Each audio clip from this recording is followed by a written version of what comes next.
భారత మాత కి జై, భారత మాత కి జై, భారత మాత కి జై. జై శ్రీరామ్, జై శ్రీరామ్, జై శ్రీరామ్, జై శ్రీరామ్, జై శ్రీరామ్, జై శ్రీరామ్, జై శ్రీరామ్. మనిషిని అనుసరించాల్సిన బాధ్యత మరియు లోకంలో తమ ధర్మాన్ని కాపాడే శక్తిని పూజించే విజయాన్ని ఖాయం. శ్రీకృష్ణుడు చెప్పిన గీతం. ధర్మాన్ని రక్షించే వారికి ధర్మం రక్షిస్తుంది. శ్రీరామ్. అందుకే మనల్ని రక్షించుకోవడం మన కర్తవ్యం. పాశ్చాత్య సంస్కృతి నుంచి హిందూ ధర్మాన్ని నిలబెట్టగల పార్టీకి ఓటేయండి. తమిళనాడులోని కాంచీపురం ఉచిత బస్సు కోసం తమ సత్రాన్ని సంప్రదించండి.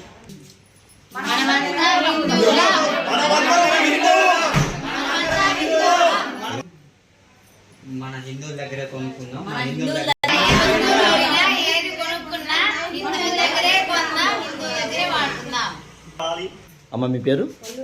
మేడం మీ పేరు? చిట్టి శిరీష. మేడం మీ పేరు? మీ పేరమ్మా? మీ పేరమ్మా? నగిరి పార్వతి. అమ్మ మీదే ఊరు? రాజపాలెం. ఏ మండలం? విభ్రాంతకం మండలం. ఏ జిల్లా? మార్కాపురం. ఏ స్టేటు? ఆంధ్రప్రదేశ్. మీరు మొత్తం ఎంతమంది వచ్చారు? 18. ఎప్పుడు వచ్చారు? నిన్న రాత్రి డేట్ అని చెప్పగలుగుతా? Date month year. ఇవాళ 30వ తారీఖు.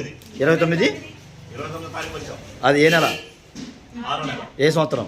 2026. 20 సంవత్సరం. మీరు నిన్న మన కాంచీపురం హిందూ ధర్మశాలకు వచ్చారమ్మా. 18 మంది, ఎక్కువ మంది లేడీస్ వచ్చారు.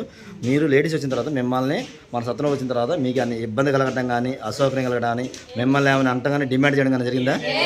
ఆడవాళ్ళకి రక్షణ పరంగా ఎలా ఉంది ఇక్కడ? సో ఇక్కడ అన్నం వండుకుంది అంటే మొత్తం చేశారమ్మా. దాంట్లో మీకు ఏమైనా ఇబ్బందులు కానీ ఎదురైనా? ప్రజెంట్ మీకు హోటల్లోనే ఉంటుందా, ఇంటికాడ ఉన్నట్టుంది? ఇక్కడ అందరికీ ఇబ్బంది లేకుండా వచ్చుగా. అంటే వేరే ఆడవాళ్ళు కూడా మన చిత్రంలోకి వచ్చి బస్సు చేయొచ్చు కదా, ఇబ్బంది లేకుండా. ఓకేనా? ఓకేనా? అందరూ భారత మాత జన గట్టి ముట్టాలన్నాడు.